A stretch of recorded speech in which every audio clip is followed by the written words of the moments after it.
Joel, grab the microphone because we will start with you as an expert on anti-Semitism studies. Tell us, how is the threat landscape changing regarding vulnerable communities in the modern era? What challenges are we able to meet currently? What challenges are still growing unabated? Well, Adam, maybe you should start with this and give us a sense of sort of what your perspective is. Well, it's only because it's not just vulnerable communities. Cyber-social threats emanating from social media are threatening our entire way of life. It's threatening capital markets. It's threatening, and we've gotten phone calls from organizations as large as Walmart and Google. In fact, specifically around the dawn of the vaccine being introduced at the height of COVID, there were public health threats. There have been threats to the capital markets. Right after the Ukraine war was underway, we identified a foreign influence campaign that was trying to undermine the food supply. So it's very wide-ranging, but please, Joe. Look, there are contagious threats that are emerging from social media and heading towards the real world in ways that democratic governments are increasingly incapable of stopping. Now, this is, of course, we're here to talk about anti-Semitism, but the truth of the matter is, when we look at even our children, we're seeing that there are places online where they're gamifying self-harm, cutting themselves open, and sharing visual images with themselves they're gamifying with each other. You have communities of predators that learn these code words. They find these children, and they find ways to systematically take advantage of them. These are things that are happening to our children or other vulnerable communities online in coded language, in ways that it can grow in the dark, in ways that platforms are unaware of, and in ways that democracies are increasingly incapable of controlling. When democracies and governments become incapable of controlling processes, it's a matter of time before those processes take anti-Semitism as their organizing force. Okay, so let's more dive into the issue of anti-Semitism more specifically now. You know, I've had the opportunity to talk to people from the former administration, Elon Carr, who used to be the Trump envoy on anti-Semitism, and other people within governance position, diplomatic figures. And many people tell me that maybe one of the biggest challenges in this field are actually coming from a challenge that emerges from within the Jewish community. That the biggest enemy of the Jewish people is a threat from within, not only now, but throughout centuries. Jews turning against Jews, the lack of Jewish unity being, a big problem, opening the door, if you say, to our enemies time after time, playing into their hands.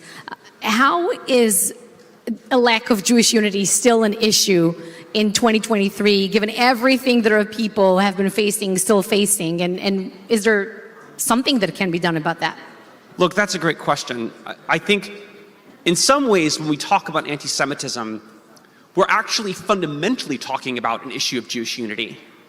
If you go back to the earliest inscriptions about anti-Semitism, what you find are myths about nations concerned that they're going to be replaced. That's literally what Pharaoh tells the Jewish people and tells the Egyptians. These Jews are multiplying. They are going to bring in immigrants to replace us, right? That's literally what he tells them.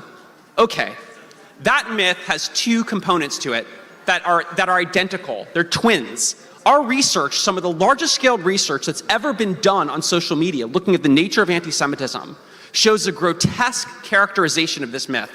That on the far right, you have people saying that elite networks of Jews are taking in immigrants to replace ethnic nations, and that they're a threat to the integrity of nations.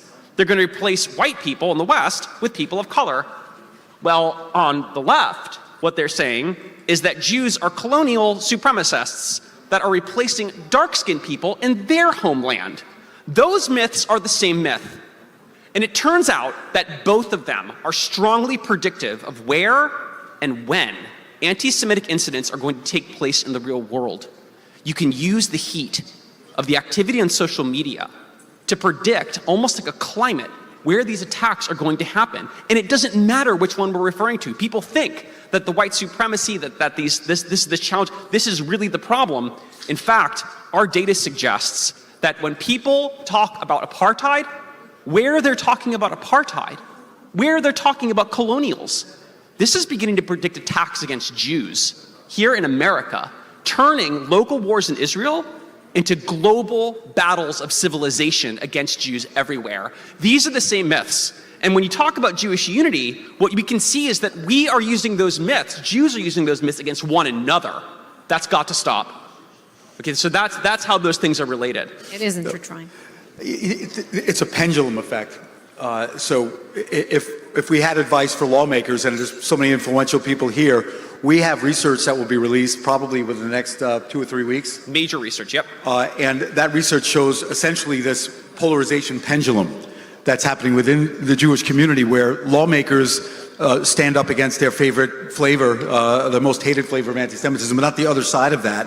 And I think that what we're seeing is that over time, if we look at trends on Twitter or Reddit or other social platforms, what we're seeing is that they're starting to reinforce each other. So where, during, a few years ago in the former White House, we would see one brand of anti-Semitism become more popular in social media. Now in the current White House, another component of in social media is showing popularity in another form of anti-Semitism. This pendulum is starting to reach a point where there are common denominators. Yep. And that's when it really starts to become dangerous to the Jewish community, because when they find common ground between the two components of anti-Semitism that Dr. Finkelstein's acknowledging, it's a very difficult place. So Adam, your organization, you analyze the data. What do you do with these findings? Do you educate other institutions? How do you deliver this broad message to the general public? We actually pioneered the teaching of cyber-social threat identification and forecasting. We do this at a number of universities. We actually started right across the river at Rutgers University. We're now in our 14th semester. We've probably trained about 300 students at Rutgers in our course. Many of them get hired by the three-letter agencies, FBI, CIA. A lot of large companies bring them in so that they can identify foreign influence campaigns that are trying to undermine American businesses, like our pharmaceutical companies, for example. So we're really proud of that work. We've been doing such good work in that area with Joel's leadership that the governor of New Jersey reached out to us to create the first ever high school program, which is sort of a lighter version, because obviously if you're in college age, the kind of difficult content that you deal with is probably not appropriate for younger kids. So for high school, we have a sort of cyber social civics course that we created for the governor's STEM Scholar Program. It's an innovation council for the governor's office. And then that's also spread internationally now, Staffordshire University in the UK. So we're really proud of that work, and we continue to do that, and it's growing wildly. And what solutions, in your view, do lawmakers need in this field, specifically of anti-Semitism? One of the challenges with lawmakers is there's a bit of a shell game going on. You see Elon Musk or Mark Zuckerberg talking about threats of AI to the world, and they're not wrong about that. Mm-hmm. But they may have different intentions. What they're really concerned about is the fact that OpenAI, organizations like OpenAI that created ChatGPT, have allowed social media to become monetized and launch $1 trillion large language model industry. And social media companies feel like they've been left out. This is why it's of concern to the Jewish community. Because if you have a Facebook account and somebody posts a picture of their turkey sandwich on a public account, as long as there have been social media, those public accounts have remained public. And organizations like ours and other research organizations had access to that data. It's open source intelligence. What's happening is that you're now seeing these social media companies brick by brick seal off that open source data, which is about 80% of all social media data. It's going to be very difficult and for research organizations to identify threats to the Jewish community, and exceedingly easy for social media companies to sweep them under the rug and say, just trust us, we've got it covered. I can see that Yoni's on the stage here with us, which means time, but I'll give you one more sentence, Joel, to wrap it up. Well, just to say that, as usual, the Jew is the canary in the coal mine. We're looking at social media organizing pogroms in the real world.